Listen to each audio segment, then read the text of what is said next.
ಬಳ್ಳಾರಿ ನಗರದ ಜಿಲ್ಲಾ ಕಾಂಗ್ರೆಸ್ ಕಚೇರಿಯಲ್ಲಿ ಇದೇ ಜನವರಿ 26ರಂದು ಬೆಳ್ಳಂಬೆಳಿಗ್ಗೆ 8 ಗಂಟೆಗೆ ಬಳ್ಳಾರಿ ಜಿಲ್ಲಾ ಕಾಂಗ್ರೆಸ್ ಸಮಿತಿಯ ಅಧ್ಯಕ್ಷರಾದ ಅಲ್ಲಂ ಪ್ರಶಾಂತ್ ಅವರ ಅಧ್ಯಕ್ಷತೆಯಲ್ಲಿ 76ನೇ ಗಣರಾಜ್ಯೋತ್ಸವ ದಿನವನ್ನು ವಿಜೃಂಭಣೆಯಿಂದ ಆಚರಿಸಲಾಯಿತು.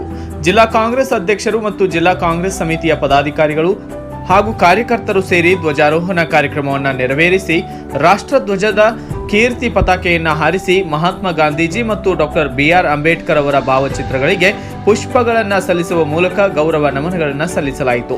ನಂತರ ಅಧ್ಯಕ್ಷರು ಮತ್ತು ಮುಖಂಡರು ಭಾಷಣಗಳಲ್ಲಿ ಸಂವಿಧಾನ ರಚನೆಗೆ ಶ್ರಮಿಸಿದ ಎಲ್ಲಾ ಮಹನೀಯರನ್ನ ಸ್ಮರಿಸಿದ್ದಾರೆ. ಈ ಸಂದರ್ಭದಲ್ಲಿ ಕೆಪಿಸಿಸಿ ಪ್ರಧಾನ ಕಾರ್ಯದರ್ಶಿಗಳು ಹಾಗೂ ವಕ್ಫ್ ಬೋರ್ಡ್ ಅಧ್ಯಕ್ಷರಾದ ಹುಮಾಯೂನ್ ಖಾನ್, ಜಿಲ್ಲಾ ಕಾಂಗ್ರೆಸ್ ಸಮಿತಿಯ ಹಿರಿಯ ಮುಖಂಡರಾದ ಕಲ್ಲುಕಂಬ ಪಂಪಾಪತಿ, ಎಂಡಿ ಗೌಸ್, ಡಿಸಿಸಿ ಕಾರ್ಯದರ್ಶಿ ಜಿಎಸ್ ಈರನಗೌಡ, ಮಹಿಳಾ ಜಿಲ್ಲಾ ಕಾಂಗ್ರೆಸ್ ಅಧ್ಯಕ್ಷರಾದ ಎಂಎಸ್ ಮಂಜುಳಾ ಮತ್ತು ಬಳ್ಳಾರಿ ತಾಲೂಕಾ ಗ್ಯಾರಂಟಿಗಳ ಅಧ್ಯಕ್ಷರಾದ ಗೋನಾಳ ನಾಗಭೂಷಣ್ ಗೌಡ, ಕಾರ್ಯಕಾರಿ ಸಮಿತಿಯ ಸದಸ್ಯರಾದಂತಹ ವೆಂಕಟಲಕ್ಷ್ಮಿ ನಾರಾಯಣ, ಮುಂಚೂಣಿ ಘಟಕಗಳ ಅಧ್ಯಕ್ಷರಾದಂತಹ ಯರಕೂಲ ಸ್ವಾಮಿ, ಪಿ ಮಂಜುನಾಥ್, ಶೇಖ್ ಅಫಾಕ್ ಹುಸೇನ್, ಜೋಗಿನ್ ಚಂದ್ರಪ್ಪ, ಮುಖಂಡರಾದಂತಹ S Sameer, Meti Diwakara Gowda, Champa Chauhan, B A Malleshwari, Shantamma, Lingaraju, Sunita, Attaulla, Gangadhara, K Mohanaran, K Ramanji, K Srinivasa, P Padma, Vijayakumar, Mahesh Batri, K Gadilinga, Tippesha ಮತ್ತು ಕಾರ್ಯಕರ್ತರು ಉಪಸ್ಥಿತರಿದ್ದರು. Bureau report Hemanth Raj, Surya news Kannada, Ballari. ನನಗೆ ಬಹಳ ಖುಷಿ ಆಗುತ್ತೆ. ಈ ನಡುವೆ ಎಲ್ಲ ಕಾರ್ಯಕ್ರಮದಲ್ಲಿ ಎಲ್ಲ ಹಿರಿಯರು ಮತ್ತು ನೀವೆಲ್ಲ ಹೆಣ್ಮಕ್ಳು ಬರ್ತಾ ಇದ್ದೀರಿ, ಪಾರ್ಟಿಸಿಪೇಟ್ ಮಾಡ್ತಾ ಇದ್ದೀರಿ. ಫಸ್ಟ್ ತಮಗೆ ನಾವು ಧನ್ಯವಾದಗಳನ್ನಂತ ಹೇಳ್ಬೇಕು. ಸ್ವಲ್ಪ ಯುವಕರನ್ನ ಸಳಿಸ್ಬೇಕೀಗ. ಈಗ ಹಿರಿಯರು ಬಂದಿದ್ದೀರಿ, ಹೆಣ್ಮಕ್ಳು ಬಂದಿದ್ದೀರಿ, ಸ್ವಲ್ಪ ಯುವಕರನ್ನ ಕರ್ಕೊಂಡು ಬರೋ ಅಂತ ಒಂದು ವ್ಯವಸ್ಥೆ, ಒಂದು ಪ್ರಯತ್ನ ಮಾಡೋಣ. ಇನ್ನು ಮುಂದೆ ಒಂದೆರಡು ಮಾಹಿತಿಗಳನ್ನು ರಿಪಬ್ಲಿಕ್ ಡೇ ಅಂತ ಏನ್ ಹೇಳ್ತೀವಿ ಅದ್ರ ಬಗ್ಗೆ ಅಣ್ಣವರು ತಿಳಿಸಿದ್ದಾರೆ. ಆದ್ರೂ ಕೂಡ ತಮಗೆ ತಿಳಿಸ್ಬೇಕಾಗಿರೋದು 1935 1335ರಲ್ಲಿ ಬ್ರಿಟಿಷ್ ಅವರು ಇಂಡಿಯನ್ ರೂಲ್ ಅಂತ ಮಾಡ್ತಾರೆ. ಆದ್ರೆ 1930ದಲ್ಲಿ ನಮ್ಮ ಇಂಡಿಯನ್ ನ್ಯಾಷನಲ್ ಕಾಂಗ್ರೆಸ್ ಮೀಟಿಂಗ್ ನಲ್ಲಿ ಪೂರ್ಣ ಸ್ವರಾಜ್ ಅಂತಂತ ಒಂದು ಘೋಷಿಸ್ತಾರೆ. ಪೂರ್ಣ ಸ್ವರಾಜ್ ಅಂದ್ರೆ ಬ್ರಿಟಿಷ್ ಇಂದ ಪೂರ್ಣ. 1947ನಾಗೆ ನಮಗೆ ಪೂರ್ಣ ಸ್ವರಾಜ್ ಸಿಕ್ಕಿದ್ದಿಲ್ಲ.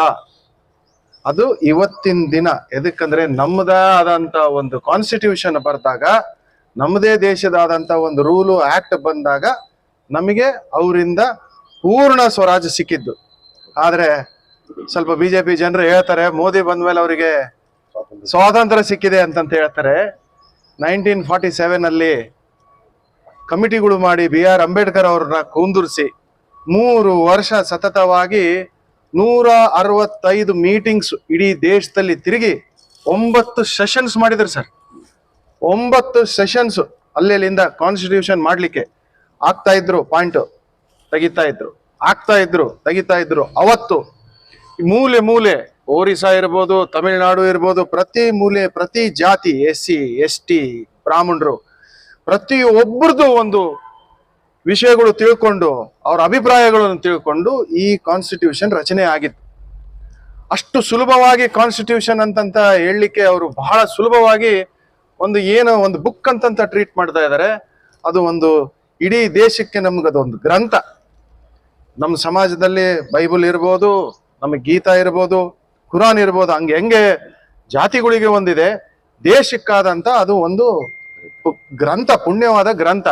ಅದನ್ನ ಇವತ್ತು ಬೇರೆಯವರು ಬೇರೆ ರೀತಿಯಿಂದ ನೋಡ್ತಾ ಇದ್ದಾರೆ. ನಾವು ಕಾಂಗ್ರೆಸ್ ಹಟ್ಟಾಳುಗಳಿದ್ದಾಗಿಂದ ನಿಮಗೇನು ತಿಳ್ಕೊಳ್ಳೋದು, ಫಂಡಮೆಂಟಲ್ ರೈಟ್ಸ್ ಅದು ಕೊಟ್ಟಿರೋದು ಕಾನ್ಸ್ಟಿಟ್ಯೂಷನ್. ನಾವು ಇನ್ನು ಮುಂದೆ ಒಂದು ಪ್ರೋಗ್ರಾಮ್ ಮಾಡ್ಬೇಕಂತ ಇದ್ದೀವಿ. ನಮ್ಮ ಕಾನ್ಸ್ಟಿಟ್ಯೂಷನ್ ತಿಳ್ಕೊಂಡು ನಾವು ಯಾವ ರೀತಿಯಾಗಿ ಇರ್ಬೋದು, ನಮ್ಮ ಬಳ್ಳಾರಿಯಿಂದನೇ ಸ್ಟಾರ್ಟ್ ಮಾಡೋಣ ಅಂತ ಒಂದು ಅನ್ಕೊಂಡಿದ್ದೀನಿ. ಆ ಕಾರ್ಯಕ್ರಮ ಹಮ್ಮಿಕೊಂಡು ನಿಮ್ನೆಲ್ಲರನ್ನ ಕರೆದು, ಯುವಕರನ್ನಾಗ್ಲಿ ಎಲ್ಲರನ್ನ ಕರೆದು ನಮ್ಮ ಕಾನ್ಸ್ಟಿಟ್ಯೂಷನ್ ಏನಿದೆ ಅನ್ನೋದು ತಿಳಿಸಿ ಅದ್ರದ್ದೇ ಒಂದು ಕಾರ್ಯಕ್ರಮ ಮಾಡ್ಬೇಕಂತ ಅನ್ಕೊಂಡಿದ್ದೀನಿ. ನಿಮ್ಗೆಲ್ಲರಿಗೂ ಮತ್ತೆ ಒಂದು ವಿಶೇಷ ದಿನದ ಶುಭಾಶಯ. ಸ್ವಾತಂತ್ರ್ಯ ಭಾರತ ಯಾವ ತರ ಇತ್ತು, ಮುಂಚೆ ಯಾವ ತರ ಹೋರಾಟ ಮಾಡಿದ ಅದೇ ನಾವು ಸ್ಮರಿಸಬೇಕಂತೇಳಿ ಈ ಸಂದರ್ಭ ಹೇಳಿ ನಾನು ಮಾತನ್ನು ಮುಗಿಸ್ತೀನಿ. ಜೈ ಹಿಂದ್.